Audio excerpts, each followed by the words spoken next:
it's time for the Jockstrap Sports MMA podcast. Welcome to the Jockstrap Sports UFC, well actually MMA special podcast. Today we're going to be going over the UFC Fight Night 145 that's coming up on February 23rd in Prague. And we're also going to go over the last UFC, the one that we went over last week, which was UFC on ESPN 3, ESPN Plus 3. It's like the third one on ESPN Plus.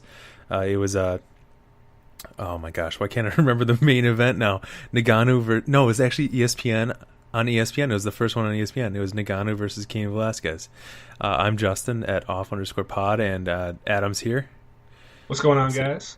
There he is. And how you normally do this is we'll go over, preview some of the fights, and then Adam will pull up the line. I must confess, this week, Adam, I did see the lines for every fight. I don't know how it happened, but yeah, I just ended up seeing all the fights. That's fair, you know? Yeah. Hopefully it didn't play too much of a part in your decision.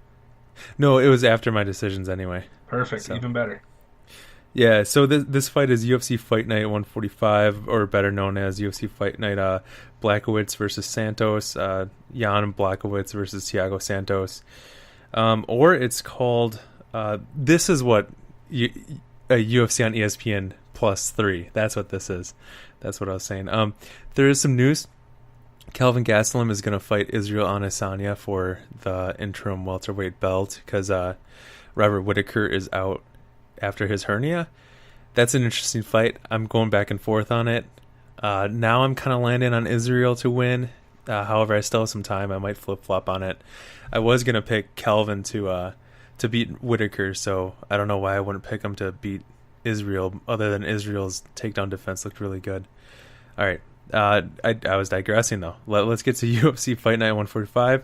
We always go over the main event first and kind of go down the card, so you can tune out earlier if you need to.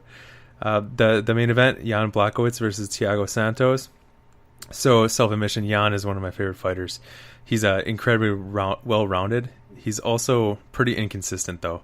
He won his last fight via arm triangle against he's a prospect, Nikita Krylov, who was looking amazing until he ran into Jan. He won his last 4, 2 decisions, 2 submissions. He won against Jimmy Manuwa, Jared Cannonier, and Devin Clark, who are all really good UFC fighters. And Santos is looking really scary, I would say. He has this TKO win against Anthony Smith, who's fighting for the light heavyweight title. So that kind of tells you how good he's looking right now. He doesn't look good on the ground, though, so he's been kind of against some strikers lately. Jan's path to victory is through a submission. If he can get him down and do some wrestling, I mean, he could end it with a submission. However, Santos could end it with any kind of strike. I mean, he's beating people in the first round, but Santos does have this loss to this Eric Spicely guy who is not a striker at all, and he ended up submitting Santos. So I went back and forth on this. I'm landing on Jan to submit Santos in round 2. That's what I got. Round 2. This is a 5-round fight? Yeah, it's a 5-round fight. I like it. Jan Blachowicz, I mean, coming out as a little bit of an underdog at minus 105. But, he's minus 105? Minus 105. Okay, so the line changed because when I saw it, he was plus 125 or something like that. Ooh. So some heavy money went on Jan. Oh, yeah. Yeah, Thiago Santos, I don't know what it was when you saw it, but right now it's at minus 125. So not a whole lot of a spread. Yeah, he was more around like minus 160 or 180 when I first saw it. Yeah, so that's that's interesting. That's really interesting. It's a lot of people betting on Jan. It is, which is it makes you feel better as a bettor. You're like, all right, other people see what I'm seeing in this fight.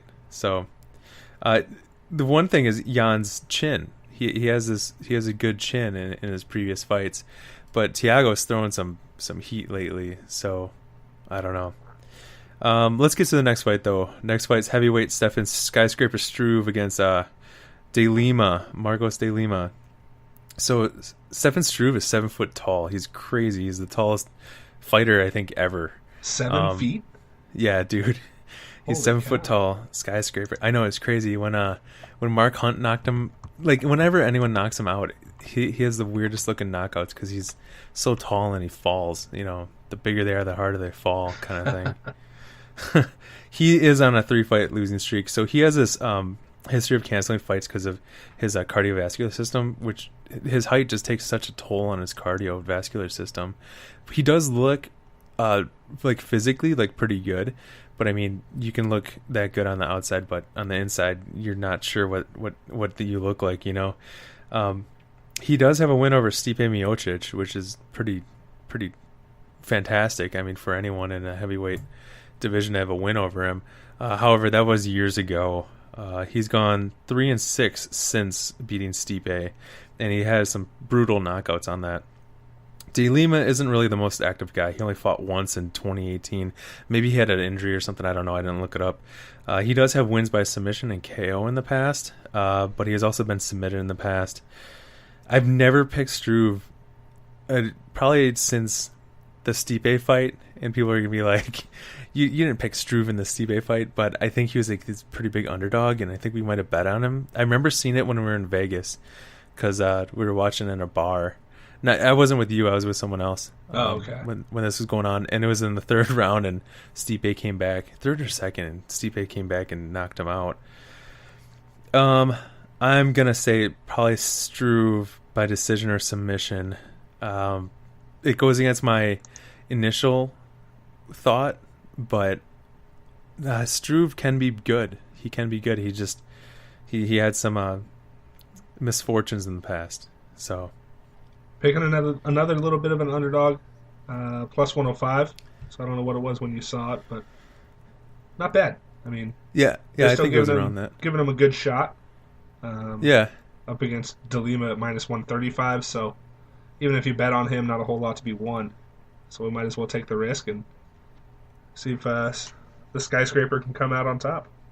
Yeah, and if he just didn't have that, he's an incredibly talented MMA guy. Like he can strike pretty well, and he has good submissions and he has groundwork early in his career, but I think his health scares kind of make him look worse than he is. But in the next fight, it's a light heavyweight. It's John Vellante against Michelle maybe. Oh man, I don't know how to pronounce that last name. Old Chungzuk. I don't know. Anyway, John Vellante. That is quite the last name. Yeah. I should have probably tried to read this before. Either way, so John Vellante, he's one of my favorite fighters as well. He actually ended up caving in this guy Corey Anderson's teeth back in the day with I think it was a punch. It might have been a knee though. He's also Sierra Longo guy. That camp is streaking right now. Aljamain Sterling just won on the last card. They have some really good fighters coming out of that camp. They're good at wrestling, defending the takedown. They're good at striking. It's a fantastic camp lately. He's like the definition of a brawler. So if he was going up against a wrestler or like a submission guy, I would kind of lean more on the submission guy. I've seen him do kind of bad against wrestlers. However, Michel, he has one UFC fight against Khalil Roundtree, but it was overturned. I guess Michel popped hot. He's a brawler as well. So that's why I'm picking John in this one, because I think that John just has more experience. I think he has a better camp that he's training with, and I think that they're going to throw hands. I think John Vellante will TKO him in round 1. Oh, wow. Round 1 with a heavy underdog, this one. At really? Plus 160 versus Michel O. However you spell his name. That's all we'll say, Michel O. Yeah. Mr. O at minus 200. Yeah, I don't agree with that line at all. That's good, though. That gives us more opportunity to make a little money. The only competition Michel O has fought was Khalil Roundtree, and he was cheating. John Vellante has fought pretty good competition for years now. So, yeah, I like John Vellante in that. This next one's a coin flip for me. It's Liz Carmouche against Lucy Poldulova, something like that. So Liz is she's been up and down. If you look at her career lately, it's been win loss, kind of stuff like that.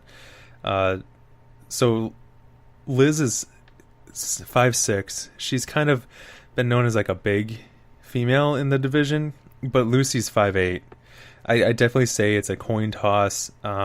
This could be like a pass the torch fight to Lucy. It could be like a gatekeeper fight to see if Lucy can go up a rung in competition. So I'm picking Lucy by decision. I have no confidence in anything in this fight though. Okay, so obviously we're leaving that one off our slip. Yeah. But for those who are interested, Lucy is coming in at plus 110. So a bit of an underdog to Liz at minus 140. Yeah, and that's probably just name recognition, I think. Because Liz Carmouche, she fought Ronda Rousey in the past. She lost in the first round, like, really badly, but she fought her in the past. So Gotcha. that's what I think. Next one, actually, I think is the co-main event. So we kind of went out of order. John Dodson versus Peter Yan. I'm saying this is a potential fight of the night. So John Dodson's been fighting top competition since 2010. He has notable wins over T.J. Dillashaw, Tim Elliott, Eddie Wideland, Zach Michalski, Moriega, among others, honestly. And he's fought Demetrius Johnson a couple times. Lost, but he's fought him. Yan is on fire. He was 11-1. He has wins via TKO. He hasn't really fought anyone of note, though, in all honesty. Dodson is really fast, and he can be really smart. I'm going with Dodson on this one. I'm going to say Dodson by decision. And I got some heat over Twitter on this one. I'll talk a little bit more about it. You already got heat on Twitter for this one? Yeah, so I put out the picture of who I'm picking, and then this person was like, you really have Yan and this other fight we're going to go over later. And I was going to respond because it was like shown as like a question, but it's not a question. It was just the dude being an ass. If you look at his Twitter handle, he's like the biggest Yan apologist ever. He was like his birthday. He like tweeted to Yan on his birthday, all this other stuff. So I know.